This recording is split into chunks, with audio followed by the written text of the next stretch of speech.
Eto na siya guys, kitang-kita niyo naman ng sauce. Ayan o. Very convenient talaga siya. Yung sauce niya kakaiba. Hindi siya nakakasawa, swear.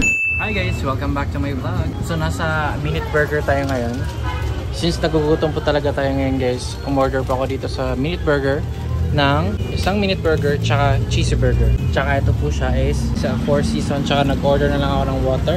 So ngayon guys is the moment of truth. Kakain na po tayo ng ating Minute Burger. Let's try this one guys. Ang dami ko na natitikpan ng mga burger pero medyo kakaiba to. So titikman natin.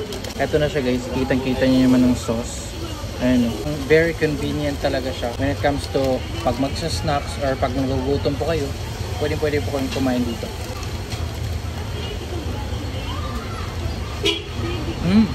Sarap. Yung sauce niya kakaiba. Kakaiba yung sauce niya. Wow. Tsaka dito din po siya mga guys. Grabe, ang dami po mga options dito. Ayan o.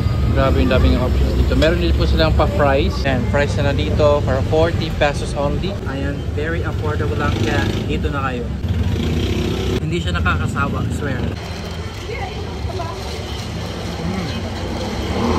Hindi nakakaumay yung sauce niya.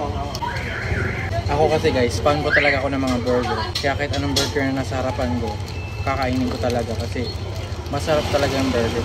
Human burger. Hindi, zombie burger. Kakain po ako ng zombie burger. Sarap. Ngayon po mga guys, kakagat po tayo ng atin pong cheesy burger. Ayan. Masarap din siya. Wow. Ayun o. Grabe sarap niya. Kain po tayo.